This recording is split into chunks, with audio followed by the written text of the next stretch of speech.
This shy human avoided every orc, but one orc girl secretly followed him home. She's trapped. "Cannot move!" The voice cracked on the wet stone, low and ragged, half swallowed by rain. Blood soaked through torn fur wrappings at her side, and her breath came in short, fighting pulls. Tomas nearly walked past her, his axe slung over one shoulder, his boots worn thin from years on the mountain path. Then he saw the size of her, curled against the rock like something broken that should not exist, and fear lost to instinct. He knelt anyway, pressed his cloak to the wound. Beneath torn leather, a signet burned into her forearm caught. The grey light, a shape unlike any clan mark he'd ever seen. He had no idea what he'd just carried through his own front. Draw if forbidden bonds between two worlds. Pull at your heart the way this one's about to. Stay to the very end. What happens next changes everything. And hit subscribe to Orkbon Saga now, before you forget, because you will not want to miss where this goes. 3 days of rain, and Thomas Aldrich had long since learned the mountain didn't care whether a man wanted to be out in it. He'd gone up before dawn to check his snares, hoping for a hare to stretch through the week, and had nearly turned back twice before the wind shoved him past the ravine where the world nearly ended for both of them. Hollow Pine sat at the foot of the eastern range, built on one unspoken rule: keep your back to the mountains, bolt your door after dark. Old men still told fireside stories of orc war parties, 2 generations gone, of valleys left in ash. The fear had softened into superstition, but never quite burned away. Children were raised believing what lived in the high passes was not meant to be met. Tomas had believed it too, until the moment he looked down and saw something too large to be human, bleeding into the mud. Getting her through his door took the better part of an hour and nearly broke his back twice. 1.5 feet taller than him, even folded in pain, she was built with the dense, coiled strength of something made for war, and wounded. She still nearly crushed his shoulder under her arm's weight. He laid her on his own bed because the floor felt like an insult to someone bleeding that badly, and worked through the night by firelight, boiling water, tearing his last clean shirt into strips, pressing crushed yarrow and comfrey into the gash along her ribs. She watched him the entire time, not with gratitude, with the flat assessing stare of something deciding whether the trap had already sprung and simply hadn't been felt yet. A short, curved blade lay beside her, hilt wrapped in wire that caught the firelight like real gold. When his hand brushed her wrist to check her pulse, she flinched hard, and for half a heartbeat, something crossed her face that didn't belong to a warrior's pain. It belonged to a much older wound. "Why?" she said finally, when he offered his own blanket, voice clipped and formal, like a language carried carefully across a long distance. "You are smaller, weaker. I could break you without trying." He shrugged, tucking the blanket at her shoulder the way he might have for a child. "A person in pain doesn't need to be strong to deserve help." She didn't answer. She didn't sleep either. He heard her breath held deliberately controlled against the fire's crackle, one eye always half open even in exhaustion. Once near the deepest hour, he thought he heard her murmur a name that wasn't his, broken and low. Before she caught herself and went silent, he didn't ask. He didn't know that somewhere beyond the ridge, riders were already moving through the dark. He didn't know the woman bleeding in his bed had a name spoken with reverence and fear across half the eastern mountains. He only knew that the low, careful way she watched him made him want, for the first time in 6 years, to be watched back. He hadn't always lived alone. He'd had a sister, Ilsa, 4 years younger, sharp-tongued, quick to laugh. The spring he turned 25, the river flooded, swollen with snowmelt and running faster than Hollow Pine had ever seen. A neighbor's child wandered too close to the bank. Ilsa went in after her. Tomas froze on the shore a moment too long before his legs obeyed. By the time he threw himself in, the current had already dragged her under the old bridge's fallen timbers, the ones the village council had meant to clear for 2 seasons and never had. He pulled her out. Her lips were already blue. No amount of pressing brought her back. He carried her body up the bank himself, refusing every hand offered, as though the weight of her were a penance he had no right to set down. He never spoke of it again. He didn't need to. The whole village remembered, and remembered too that he'd hesitated a breath longer than a braver man might have. Coward, some muttered, when they thought he couldn't hear. He always could. He built the cottage at the edge of the trees with his own hands and made himself one silent vow, carved deeper than any scar. If he ever again had the chance to save someone, he would not hesitate. Whatever it cost him, the orc's name, though he didn't know it yet, was Vashka Emberhold, since she hadn't chosen to be alone in that ravine any more than he'd chosen to be alone in his cottage, third-generation chieftain of a matriarchal clan that had clawed its way to power through 3 brutal wars. She'd been trained since she could stand to give no ground, show no weakness, trust no one, because in her world, trust was a coin spent only by fools and the dead. 3 nights before Tomas found her, the great hall had been strung with banners for a treaty supper. Northern clans and eastern clans at the same table for the first time in a generation, and Vashka at the head of it, exhausted from months of careful negotiation, finally bearing fruit. Kesh had stood at her shoulder the whole evening, as he always did, refilling her cup himself with his own hand, the way he'd done since she was a girl too small to reach the pitcher. She'd noticed the warning signs for weeks before that night, ledgers that didn't add up, a guard rotation changed without her order, small inconsistencies she'd caught and then talked herself out of, because the alternative meant believing the man who'd raised her half her life could turn against her. She hadn't wanted that to be true, so she hadn't looked closely enough. The cup was nearly at her lips, the hall raising a toast to the new treaty, when a servant girl, one who'd served Vashka's mother before her, who owed Kesh nothing and Vashka everything, leaned close as if to clear a plate and whispered a single word against her ear. "Don't." Vashka set the cup down as if she'd simply lost interest in it, laughed off a comment from the northern delegation, and excused herself minutes later to check on the kitchens. She didn't stop walking until she was 3 corridors away, and didn't stop running until she was past the outer gate. That hesitation, that small refusal to see what stood plainly in front of her for weeks beforehand, had very nearly cost her everything. Only that servant's warning, delivered in the space of a single word, had saved her at all. She fled the hall not knowing which of her own guards still answered to Kesh's coin. Ran 3 days through unfamiliar terrain, sleeping in snatches, watching every shadow. On the 3rd night, exhausted past senses, the scree gave way beneath her and tore her side open on stone. She had led armies, negotiated peace between clans that had hated each other for 100 years. She had never once been tended by someone who wanted nothing from her in return. So when a rough-handed human knelt beside her in the mud and asked for nothing, not her name, not her worth, not what she might owe him, something in her that had been braced for years, without her ever realizing it, loosened by a fraction she couldn't name. She still didn't trust him, but some old, walled-off part of her had started, quietly, to wonder. The first days were 2 wary animals circling, each waiting to see who struck first. Tomas learned to warn her before he moved, the way he'd once gentled a spooked horse in his father's stable. She began answering his careful questions with fewer half-truths, though never enough to guess who she truly was. On the 3rd evening, over thin barley stew, she admitted, almost embarrassed by it, that she couldn't remember a meal that hadn't been prepared either to impress someone or tested first for poison. He only refilled her bowl without being asked.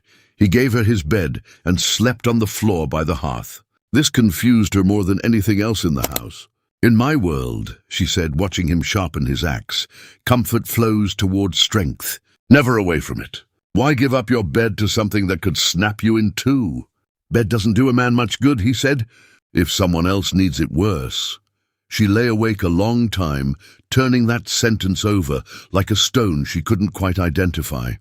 By the second week, wariness had given way to something closer to curiosity and something closer to warmth. She taught him her word for honor, for the loyalty that bound warriors to chieftain past death. He taught her hearth, neighbor, the small, unglamorous kindness that carried a village through a hard winter.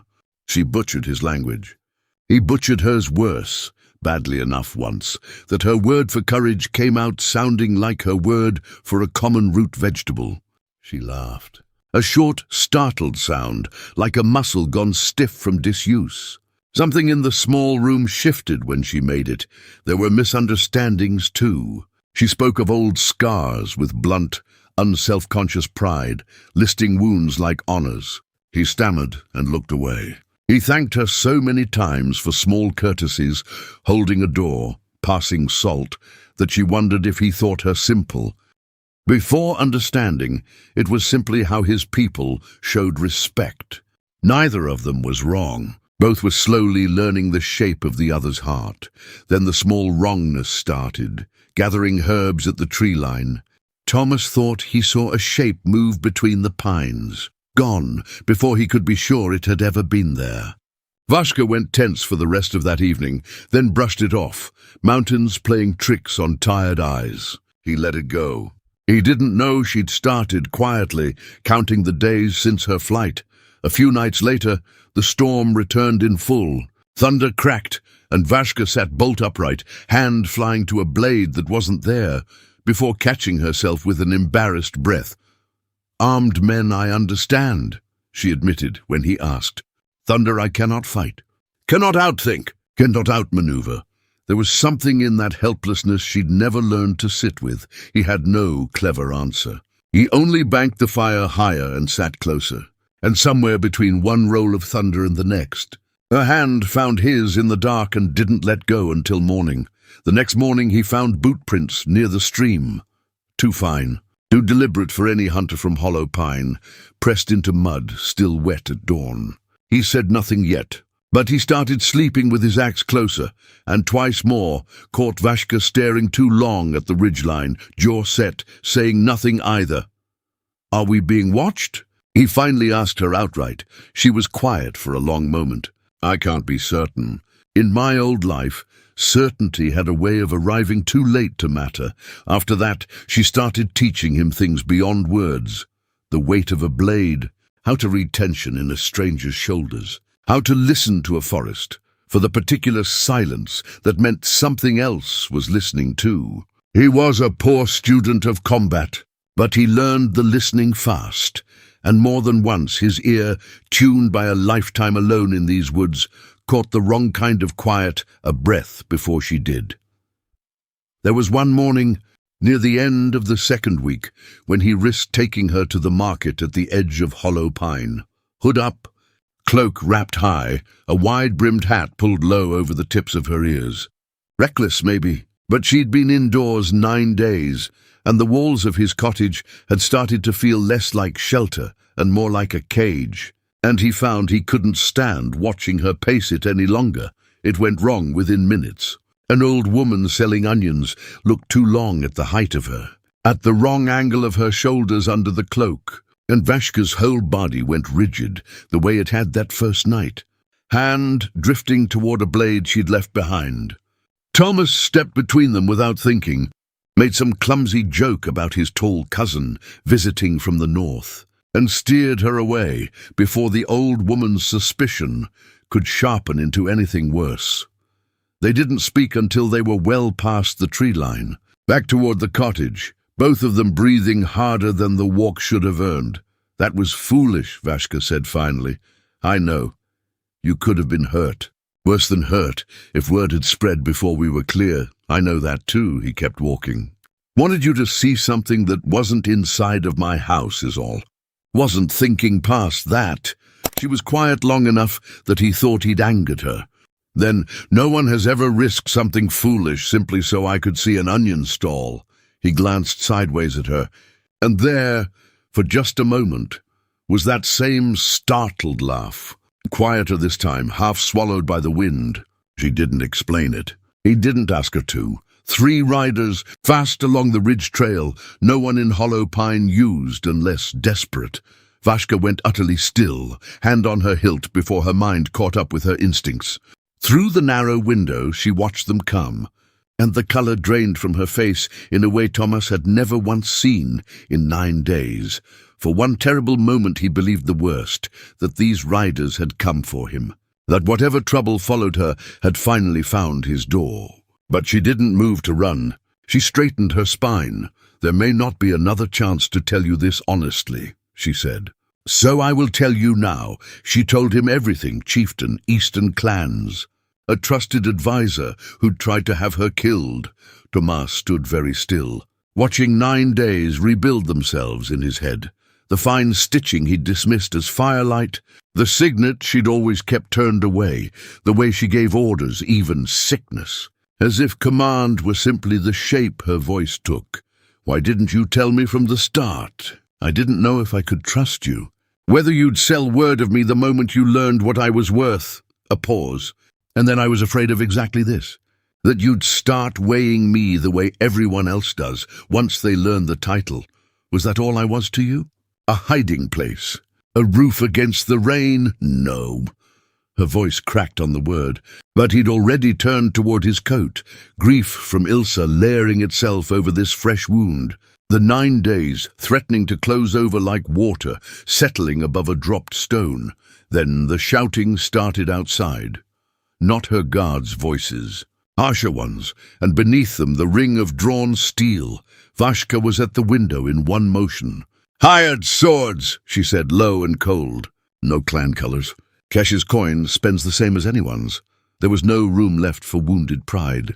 Tomas had his axe off the wall before he'd finished the thought. Vashka snatched her blade, wound still tender enough to steal her breath, and told him sharply to stay behind her. He didn't. The first man came through the yard gate swinging wide, and Tomas dropped him with the wolf snare branch he'd rigged years ago and never bothered to take down. The man's own weight doing the work, the trap snapping taut and folding him backward into the mud. A second came in low, fast, and Vashka met him blade to blade, driving him back 3 steps with a fury that had been 9 days building. "Behind you!" Tomas shouted. She pivoted, too slow, the wound at her side flaring white-hot pain through her, and the third man's blade came for Tomas's unprotected back instead. She threw herself into it, took the cut across her forearm that should have opened Tomas's spine, and drove her own blade up under the attacker's guard in the same motion, ending it. For a moment, neither of them moved. Rain hammered the yard. 2 men down, 1 fled, and then hoofbeats, her true guard, cresting the ridge at a dead run, except it wasn't over. The lead rider, a guardsman Vashka had trusted since he was a boy training in her mother's yard, one of the 3 she'd sent ahead to scout this very trail, didn't raise his blade against the fleeing hired sword at all. He rode straight past him, straight at Vashka's unguarded side, blade already coming down. Rurik got there first. He came off his own horse mid-stride and took the guardsman down in the mud before the strike could land. The 2 of them grappling in the rain until Rurik's blade found the gap in his armor and ended it for good. It happened so fast that Tomas, still catching his breath from the fight in the yard, barely understood what he'd seen until it was already over. A man Vashka had known for years, dead in the mud by his own captain's hand, for trying to kill her the moment her real guard arrived to save her.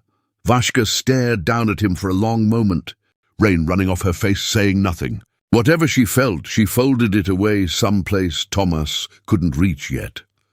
3 years he rode at my side, she said finally, quiet enough that only Tomas heard it. 3 years, and I never once saw it. Silence, ringing and strange, when the rest of it was finally over. Blood on both their hands. Neither of them are steady on their feet. "I don't care what title your people give you," Tomas said. "I care about the woman who laughed at my terrible pronunciation, who gave me half her stew when there wasn't enough for 2. In 9 days, Vashka said, voice steady now, you've seen me more clearly than anyone at court ever has. I don't know how to simply walk away from that, but under the relief, a colder thought was already moving in her. The hired men knew exactly where to find her. Someone close, someone who shouldn't have known, had sent word ahead of her own guard.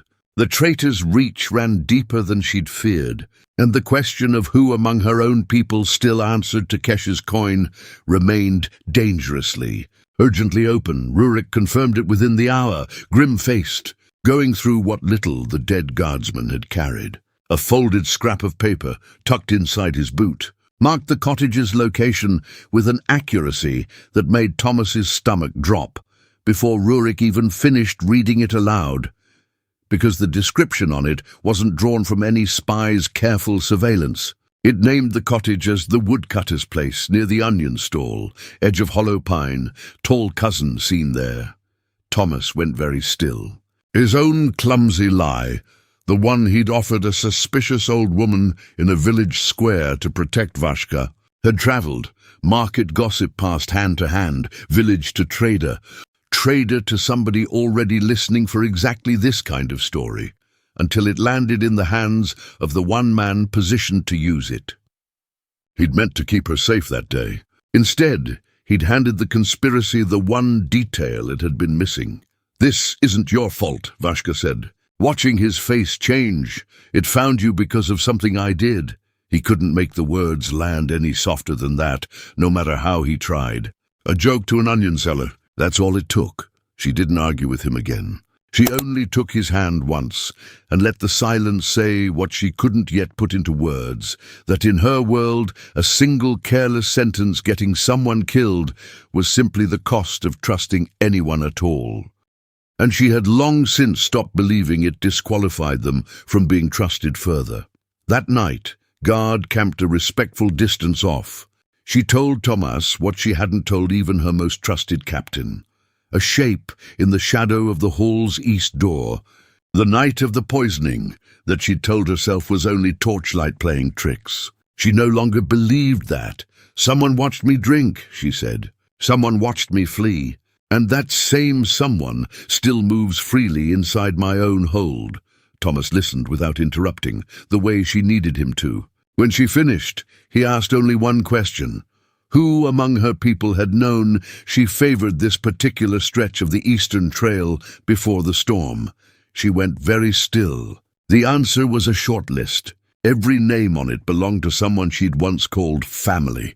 3 days later, healed enough to stand tall, she came to him dressed as what she truly was. Fine mail beneath a deep green cloak, the signet worn openly at her collar now, her guard waiting at the tree line with their eyes carefully elsewhere. She didn't waste words during the ceremony. "I want you to come with me, not as a servant, not as a curiosity for my court to whisper about, as my equal, the man I intend to stand beside for the whole of my rule, if you'll have me." She told him her clan would resist it fiercely, that she no longer cared what any of them called it, "but if none of it matters to you," she said, and her voice softened in a way he'd only heard once before, by the fire. "If the mountains and the crown mean nothing beside the life you've built with your own hands, I would understand. I would rather lose you to your own simple life than trap you in a cage, gilded with my crown, and call it love." Tomas walked to the edge of the trees and back, the weight of it turning over in him. Everything he knew stood right here.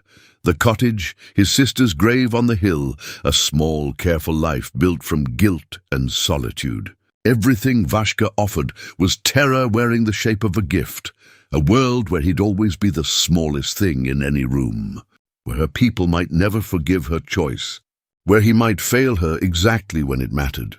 The way he'd failed once on a riverbank. But he thought of 9 days, of a woman who'd never once, in a life ruled by war and cold calculation, been simply seen, and how he'd been the one to see her first. He thought of Ilsa and the vow carved into him deeper than any scar. "I don't want your mountains or your crown," he said. "I want you, only you. I'm terrified, and I'm coming anyway, because going back to the quiet life I spent 6 years mistaking for peace doesn't feel like safety anymore." She crossed the yard and took his face in both hands and kissed him there in the pale morning light. in front of her guard and the waiting mountain and the whole uncertain future ahead of them. It wasn't grand. It was quiet and real, and for the first time in longer than either of them could remember. Entirely enough, the Eastern Court did not welcome him easily. Elders muttered that their young chieftain had been bewitched by something small and unworthy of clan honor. Dreg made it formal. Broad as a doorframe, a scar through one eyebrow from a campaign fought before Tomas was born. He stood before the assembled clan and struck the haft of his spear against the stone floor 3 times, the old challenge, the one no chieftain's consort had ever refused in living memory. She was to be mine, Dreg said. Not to Tomas, but to the hall, to the elders watching from the high benches. 10 years I courted her in the old ways. 10 years of patience, of proving myself worthy by every custom this clan holds sacred. And she gives her hand instead to a woodcutter who's never held a blade in earnest, who couldn't outlast me a single minute in this circle. He turned to Tomas at last. Take up a weapon. Or step aside and spare us both the shame of pretending otherwise. The hall went silent. Vashka's hand tightened at her side, but she didn't speak. This was Tomas's challenge to answer, and both of them knew it. Tomas didn't reach for a blade. You're right, he said, loud enough to carry. I'd last less than a minute against you, and everyone in this hall knows it, including me. A murmur ran through the elders, not what they'd expected. But strength in a circle isn't the only thing worth wagering a life on. Give me the winter. If the passes hold, if fewer of your people die in the deep snow than died last year or the year before, then I've earned my place by a different measure than yours, and if I'm wrong, I'll withdraw my claim myself in front of this same hall, and you can have your circle after all. Dreg studied him for a long moment, spear still in hand. Then, slower than anyone expected, he lowered it. A wager I can respect, he said. Winter, then, and I'll be watching every day of it. It saved more lives than even Tomas had dared hope. When the deep snow came, his knowledge of drift patterns and shelter routes kept 3 separate hunting parties from being caught out past the storm line. Parties that, by the hold's own grim record, had lost people to exactly that in each of the 5 winters before. Grudging respect followed where a blade never could have earned it, and Dreg, to his credit, was among the first to offer it, clasping Tomas's forearm in the old warrior's grip without a trace of mockery in it. But the deeper wound in the court hadn't closed. Kesh had vanished into the mountains. Someone inside the hold, someone with access to maps and travel routes known only to a trusted few, had passed word to hired blades with terrible precision, and that someone hadn't been found. Vashka moved through her own court now, watching faces she'd known her whole life. Unable to fully trust any of them, he surfaced once more, briefly, and only for her. A shepherd boy carried the note to her hand, unable to say who'd given it. Only that a tall man, with silver at his temples, had pressed a coin into his palm and asked him to deliver it to the chieftain and no one else. It named a place on the ridge above the hold, a night and nothing more. She went alone against Rurik's furious objection, taking only a blade and a promise to return before dawn. Tomas wanted to come. She told him no. This was a conversation 20 years old, and it belonged to her to finish, not him to carry. Kesh was waiting exactly where the note said, "Hood down," older than she remembered, though barely a year had passed. He didn't rise when she drew her blade.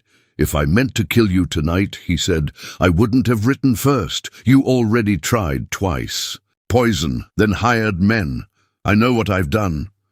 Something in his voice had gone hollow in a way she'd never once heard in 20 years.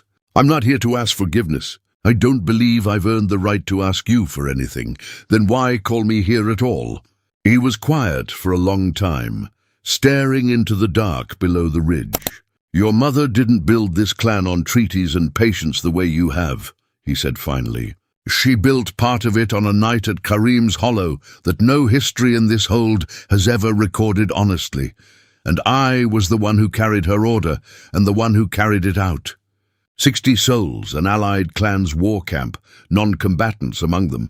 because she judged their loyalty uncertain on the eve of a war she couldn't afford to lose. I've carried that knight for 20 years, Vashka. I taught you to hold a blade with the same hands that did that. He looked up at her at last. This past year, the northern clans started asking old questions again, the kind that don't fade, the kind that end in blood feuds lasting generations. I told myself I was protecting this clan from a reckoning it couldn't survive. I told myself removing you quietly before you found that truth and did something honorable and disastrous with it was mercy. Vashka's hand didn't lower, but it had gone very still. You don't know what I would have done with it. No, Kesh admitted. I decided I already did.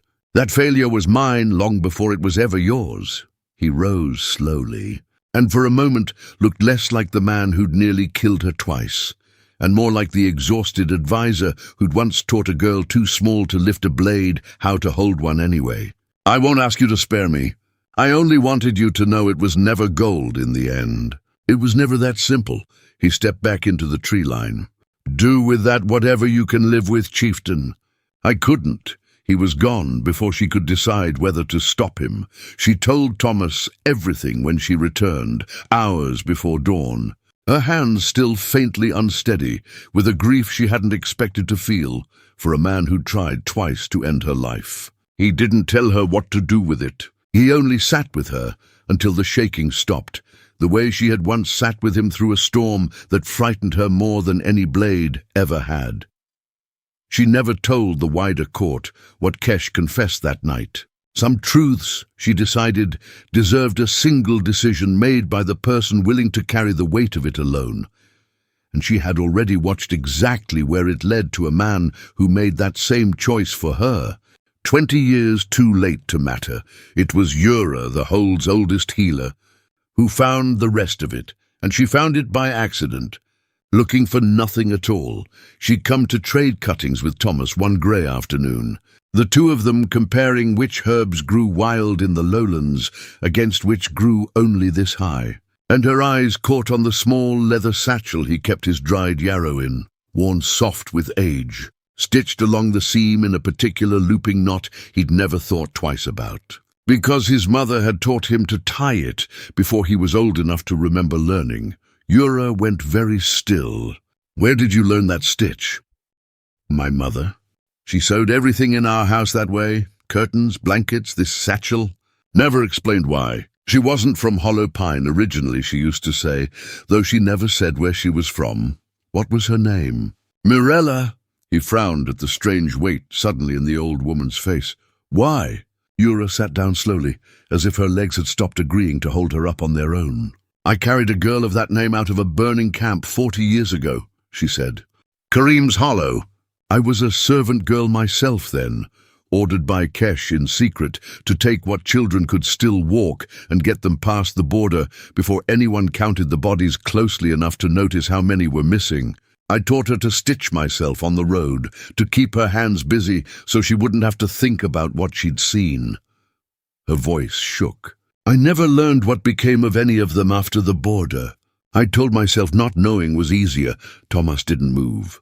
Something very old and very quiet was rearranging itself behind his ribs into a shape he didn't yet have words for. My mother flinched at loud noises, he said finally. Fire, mostly. She never told me why. He told Vashka that night, and she said nothing for a long while, sitting with the weight of it the way she'd sat with Kesh's confession on the ridge only days before. Her mother had ordered 60 deaths to secure a war. Kesh had carried out that order, and then, in the same breath of guilt, had spent that same night smuggling out whoever he could carry, at the risk of his own life, if anyone had ever found out. And 40 years later, one of those saved children's sons had knelt in a ravine in the rain and pulled her out without asking her name. He never told me there were survivors, she said quietly. On that ridge, in all his talk of guilt and mercy, he let me believe the massacre was only ever a wound he carried. Not one he'd also tried, however badly, to close. Maybe he couldn't say it, Tomas said. Not without admitting the two don't cancel out. That saving a handful doesn't undo what happened to the rest. He looked down at his own calloused hands, the same ones that had held his sister too late on a riverbank. "I understand that better than I'd like to." Neither said what both were thinking, that if this ever reached the wider court, if the eastern clans learned their chieftain's own mother's atrocity now sat quite literally in her bed in the shape of a descendant. The reckoning Kesh had killed to prevent might arrive anyway, carried by the last person either of them would ever have expected to bring it. Word reached Hollow Pine too. Traitor, bewitched, sold to the enemy. A border lord used the scandal as leverage against Vashka's clan for trade concessions. Advisors pressed her to distance herself from Tomas for the treaty's sake. "I already lost one advisor to betrayal wearing the mask of duty," she told them every time. "I will not lose myself the same way twice."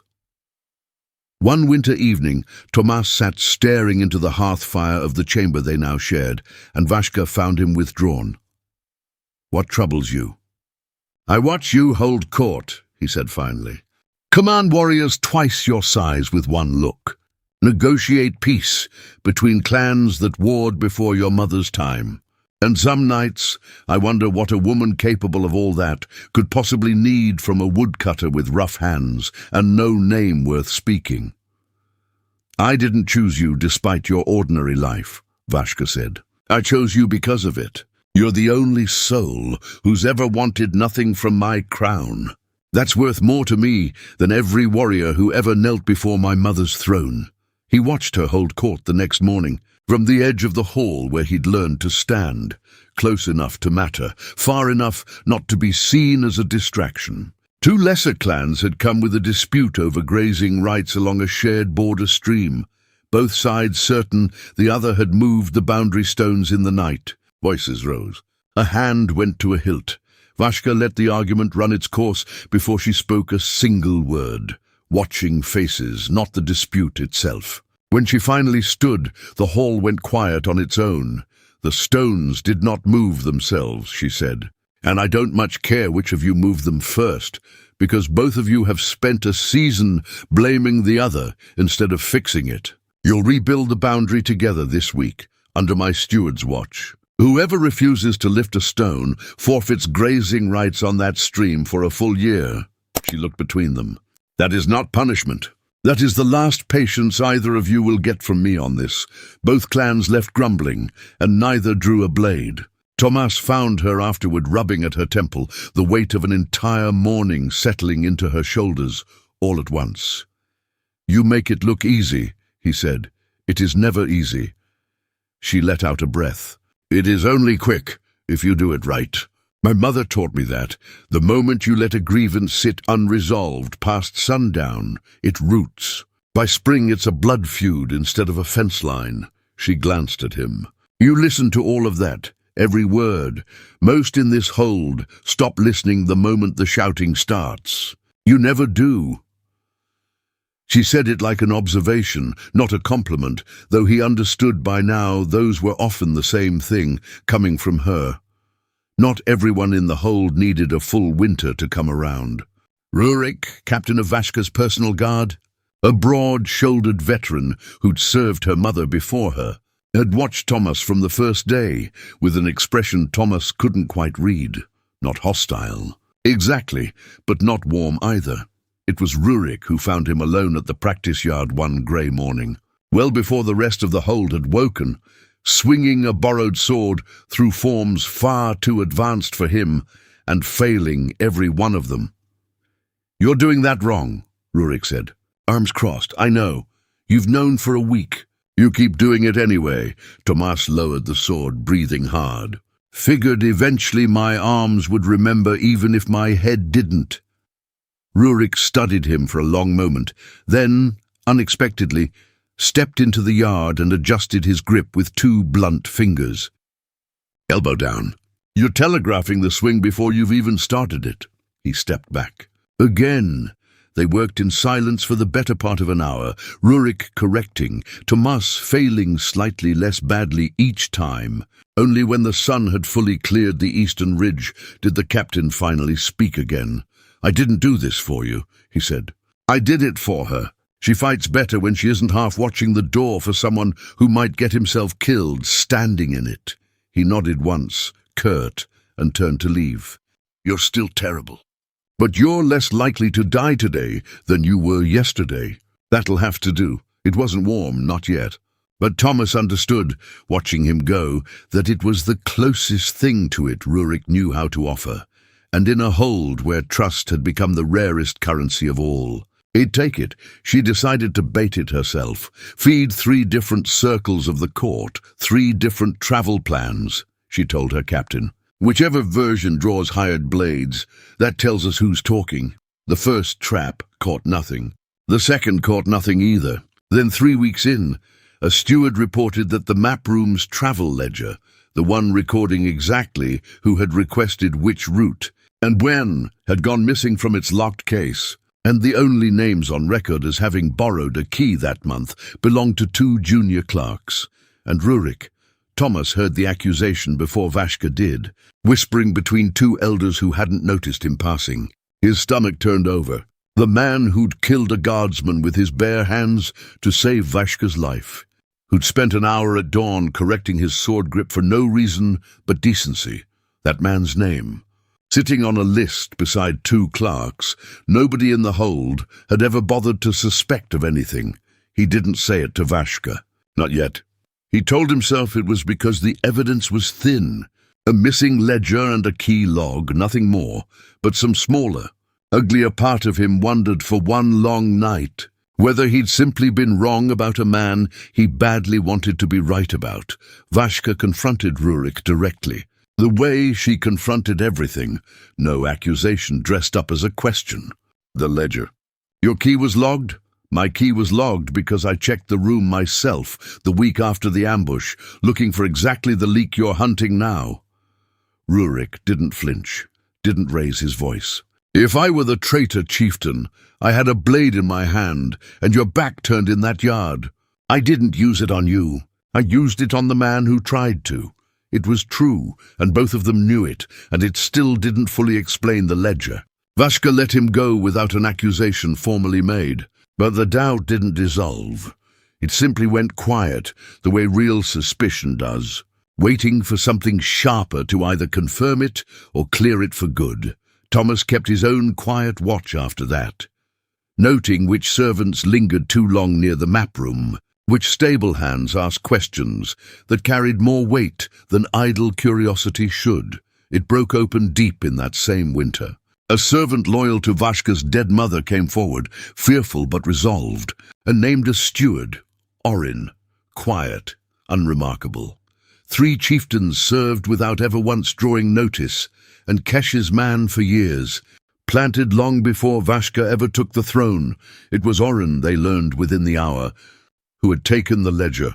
A steward's key opened every lock in that wing, Rurik's included. And he'd simply logged the borrowed key under the captain's name in the record to muddy the trail if anyone ever came looking. Rurik had spent 3 weeks half-suspected for a theft he'd never committed. And when the truth of it reached him, he said nothing at all, only nodded once. The way a man nods at whether he's already stopped being surprised by. When guards came for him, Orin ran for the high passes rather than face judgment. Snow was already filling his tracks by the time Vashka's warriors reached the tree line. Orc scouts who'd hunted these mountains their whole lives, and still they lost the trail within the hour. It was Tomas who found it again, a broken branch at knee height, a footprint half collapsed under fresh powder. The kind of details a human who'd spent a lifetime reading Hollow Pines forests knew to look for even where he'd never walked before.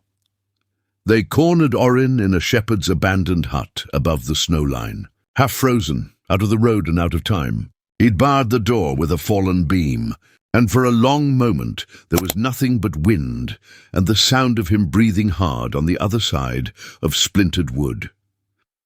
"You don't have to make this worse than it already is," Vashka called through the door, her voice carrying none of the fury Tomas had half expected, only tired resolve. "You served 3 chieftains. Orin, you could have told me anything at any point in 20 years, and I would have listened. You'd have listened, Orin's voice came back, thin and cracked. "And then you'd have looked at me the way you look at everyone who isn't clan-born, like something borrowed. Kesh looked at me like I mattered." "Kesh looked at you like a tool," Tomas said quietly, close enough to the door that his breath fogged in the cold. "Tools get used until they break, and then they get left behind. You're in a frozen hut at the edge of the world, alone, while the man who promised you land is nowhere to be found. That's not a man who valued you. That's a man who spent you—" Silence, long enough that Tomas thought they'd have to break the door down after all. Then the beam scraped free. He didn't wait for the blade at his throat before he broke. He sank down against the doorframe. All the fight went out of him at once, and the words came out in a rush, like something he'd been carrying too long to hold any further. "Kesh promised me land," he said, teeth chattering. "Title once the coup succeeded. A reward for a lifetime. No one ever noticed. He gave up the location of Kesh's hidden camp 3 days north, and named 2 lesser conspirators still inside the hold who'd never once drawn suspicion. Both were quietly removed in the weeks that followed. The unease that had gripped Vashka's shoulders since the poisoning finally began, slowly, to ease. Word came within the month that Kesh himself had died somewhere in the northern wastes. Exposure, betrayal by his own remaining allies, or some justice neither of them would ever fully know. Vashka received the news in silence, and grieved privately for the uncle figure she'd lost long before his death. The man who'd taught her to hold a blade, and then turned its shadow against her. She did not yet know there was more to that death than either exposure or justice, or that the truth of it was already sealed in a letter Yura had carried, unopened. For weeks, the winter gathering was the one night the hold let its guard down. Fires burned in every hearth, long tables groaned under roasted game and mountain bread, and even the elders, who still eyed Tomas sideways, allowed themselves to laugh at the old songs, sung too loud and too off-key by warriors deep in their cups. Vashka had traded her mail for a simple dark green dress that evening, the first Tomas had ever seen her in anything but armor. And when she caught him staring, she only raised an eyebrow and asked if a chieftain wasn't permitted one soft evening a year. "You're allowed more than one," he said. "You've just never taken it. I'm taking it now." She pulled him toward the fire circle, where warriors twice his size were badly attempting a dance, meant for people considerably more sober. And for a while, there was nothing in the world but firelight and her laughter, and the particular warmth of a hall that had, slowly, over a whole hard year, started to feel less like a court and more like a home. It was near midnight, the songs winding down when the strangers came, 2 of them, moving like they'd rehearsed every step of it, who understood exactly where to strike. The first went for Tomas. He came from the shadows behind the feast hall, blade already drawn, and Tomas turned a half-second too late to fully block it, but not too late to move. The old silent vow from the riverbank held, 6 years late and fully honored, he didn't freeze. He caught the man's wrist, took the blade's edge across his forearm instead of his throat, and held on. It was a shallow cut, nothing that should have mattered. The kind of wound he'd have shrugged off and mended with yarrow before supper. Any other night, Vashka was already moving toward him, blade drawn, her back turned for one unguarded heartbeat to the second man closing on her from the crowd's edge. Rurik saw it a half-second before anyone else in that hall did. He'd spent the whole evening standing just far enough from the fire to watch the doors instead of dancing, the way he always did, the way no one ever thanked him for. He didn't shout a warning. There wasn't time. He simply put himself where the blade was going. It took him in the side, deep, meant for Vashka's spine. He went down hard, and Vashka spun, and finished the second attacker in the same motion Tomas finished the first. Quick, brutal, over almost before the hall had risen from its benches. But by the time she reached Rurik, kneeling in the snow with both hands pressed white-knuckled over the wound, she already knew, the way any warrior knows, that this was not one that mended. "You weren't supposed to be close enough to matter," she said, furious with him, with herself, with the whole night. "Told you once," Rurik managed, blood at his teeth, the ghost of something almost like a smile. Didn't do any of it for him. His eyes found Tomas over her shoulder just for a moment. Did it for her. Always was always going to be for her. He didn't last long after that. Long enough for Vashka to hold him. Long enough for the hall to go utterly silent around them. Warriors who'd spent a whole hard year deciding whether to trust a woodcutter, now watching their captain die, protecting the chieftain he'd served since she was a girl, too small to lift a blade. Not long enough for anything else to be said that mattered more than what he'd already said. Vashka did not weep in front of her court. She knelt in the snow a moment longer than dignity strictly allowed, and then she rose. And her voice, when she finally spoke again, was steadier than anyone in that hall had any right to expect. She turned to find Tomas, needing simply to see him standing, and found him swaying instead.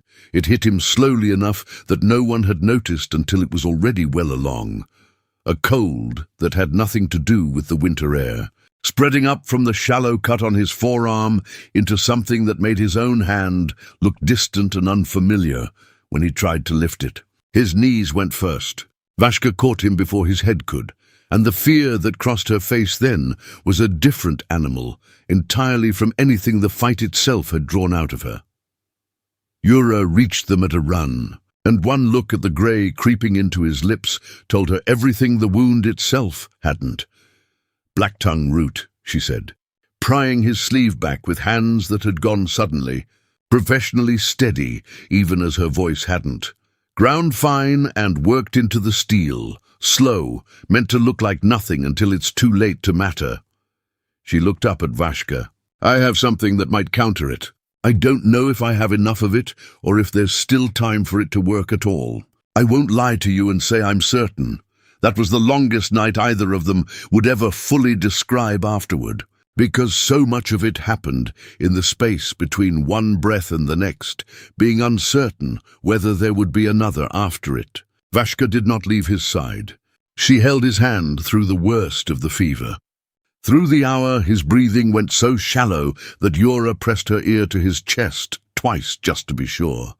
Through the grey hours before dawn, when even Yura's steady hands had started, finally, to shake. It was somewhere in that long, uncertain dark, with Rurik's body not yet cold in the next room, and Tomas's pulse thready enough that no one dared say aloud what they were afraid of, that Yura drew a small, sealed letter from inside her robe and pressed it into Vashka's hands. "He gave me this before he vanished for the last time," she said. "Weeks before the gathering. He told me to burn it if he came back, and to give it to you if he didn't. I didn't know until tonight, watching that amulet get passed from hand to hand, what he meant by any of it."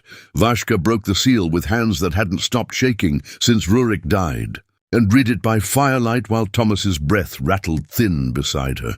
"I went to the northern delegation myself," Kesh had written the week after our talk on the ridge. "I told them what I know of Karim's Hollow. Not all of it, only enough to matter to people already looking for a reason to break the treaty rather than honor it. I offered to let that truth surface on my own terms, slowly, in exchange for time. I did not do this because I am a good man discovering virtue at the end of a wasted life. I did it because I have spent every year since Karim's Hollow believing the only mercy left to me was arithmetic. That if I could not save the 60, I could at least be useful in saving whoever came after them, one at a time, for as long as I had left to spend. I bought you months, Vashka, with a truth that was never mine alone to sell, and I am not proud of the price, only of what it purchased. It will not balance the scale. Nothing ever will.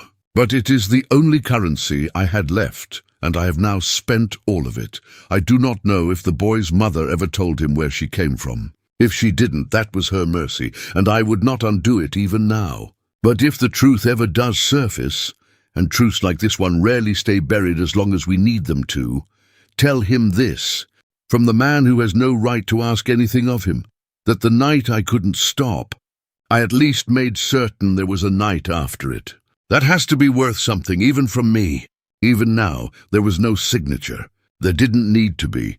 Vashka read it twice, then a third time, then set it aside and did not speak of it again that night. Not because it didn't matter, but because there was only room in her chest for one fear at a time, and the one beside her, breathing too shallow in the firelight, had already claimed all of it. Tomas's fever broke an hour before dawn.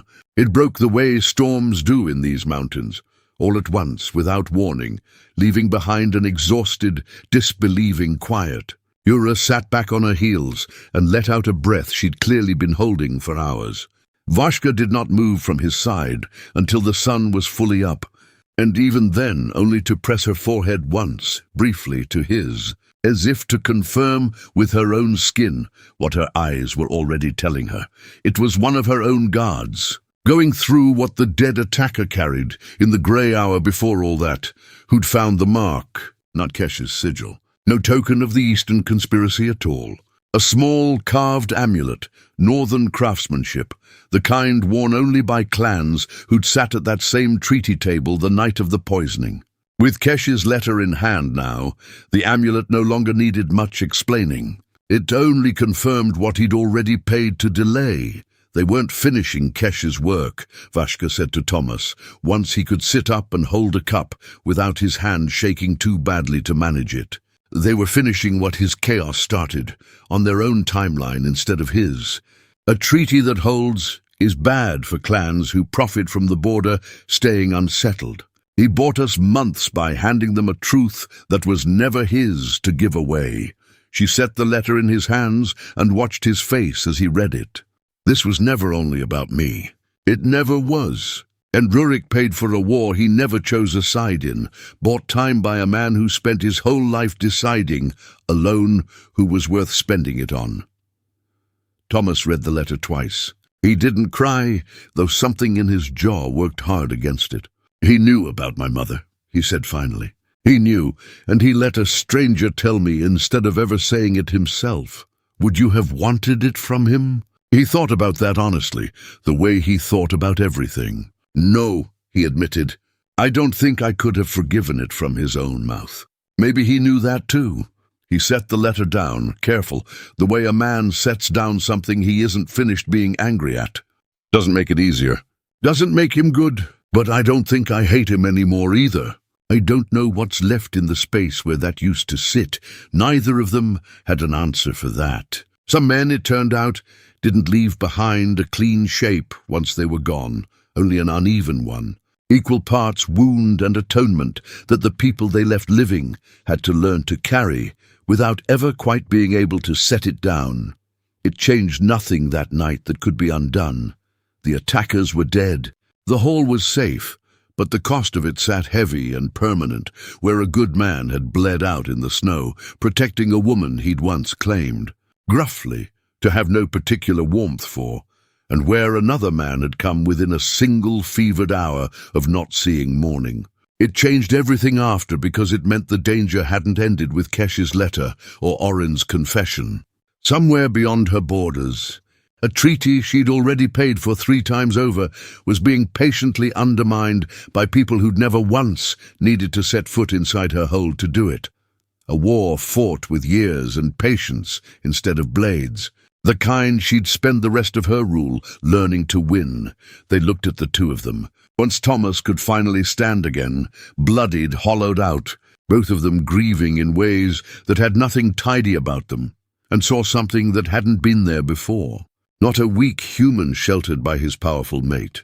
2 people who had learned, at the highest cost either of them had yet paid, to carry loss the same way they'd learned to fight, together. And without pretending it cost them nothing, the whispers in the hold began, at last, to change. Not to full acceptance, not yet, not so quickly, but to something that could, given enough seasons, grow into it. Rurik would not be there to see it. Neither of them ever stopped noticing that. And somewhere in the northern wastes, in a grave no one would ever mark, neither would Kesh, a man who had spent his entire life doing terrible arithmetic with other people's lives, and had finally, at the very end, done it once with his own.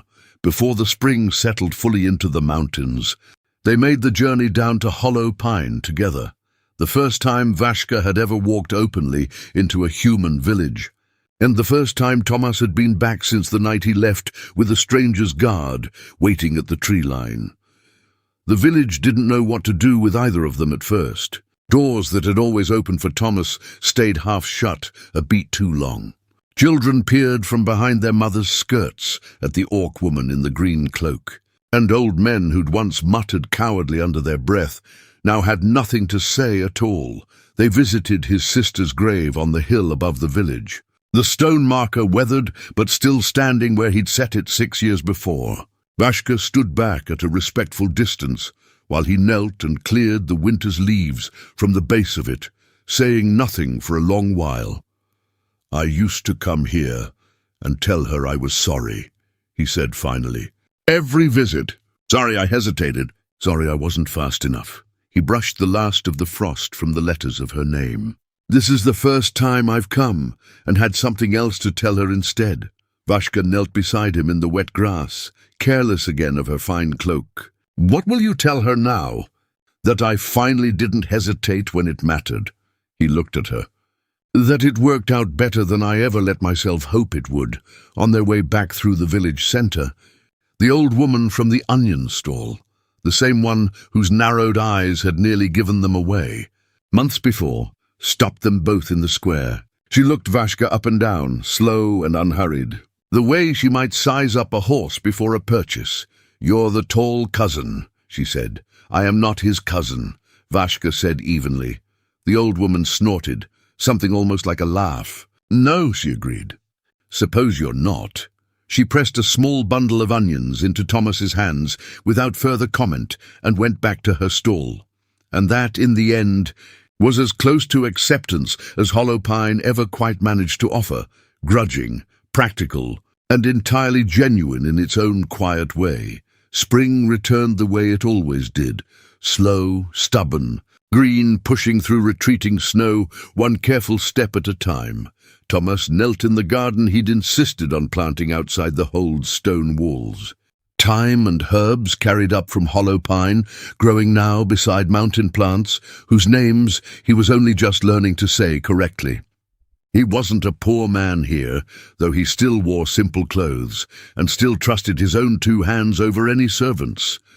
He'd earned something better than wealth, people who listened when he spoke, not for his title, but because season after season he'd proven his counsel was worth having. A single stone stood at the garden's far edge, plain and unmarked by any title, where Rurik's ashes had been laid at his own captain's request. No grand tomb, only a soldier's plot facing the practice yard he'd spent 30 years pacing. Tomas still trained there most mornings, and still corrected his own grip the exact way Rurik once had. Elbow down, and still said it out loud to no one in particular. The way some habits refused to let the dead go quietly. Vashka found Tomas in the garden most evenings now, and the woman who'd once flinched at gentle touch leaned into it without thinking. She was a stronger chieftain than before that terrible year, her rule more deeply rooted for having weathered the challenge to it. She still carried scars, seen and unseen, but wore them now the way she'd once told him warriors wore their honors, without shame. She knelt beside him in the dark soil, careless of the mud on her fine cloak, something the old Vashka never would have allowed. "Do you ever miss it?" she asked. "The ravine, the storm, the night I nearly died in front of you?" He thought about it, not the fear of it. "I think of the moment I knelt beside a stranger bleeding in the mud and decided, without understanding why, that she was worth saving." He looked at her. "Still the finest thing I've ever done, choosing to stop that morning instead of walking on by." Neither of them spoke of Karim's hollow that evening, though it sat between them the way it always did now, quietly, unresolved and maybe unresolvable, a truth too dangerous to hand to the wider world and too heavy for either of them to carry entirely alone. They had settled, without ever formally deciding it, on carrying it together instead, not buried, not confessed, simply held, the way 2 people learn to hold anything too large for one set of hands. She took his hand, calloused fingers laced through hers, and rested her head against his shoulder, the way she had that very first winter beside his small fire, back when neither of them had dared name what was. Growing between them, the sun went down behind the far mountains in long ribbons of gold, light spilling warm across two worlds that were never meant to touch, and had found a way to hold each other close anyway. She had spent her life valued only for her strength, and finally found someone who valued the whole of her heart. He had spent 6 years believing he no longer deserved to matter to anyone, and found a home in the last place he ever thought to look. Two worlds. On love, and against every reason it should never have been possible, it was in the end more than enough. If you were Tomas, would you have left everything behind to follow Vashka into the mountains? Tell me honestly in the comments.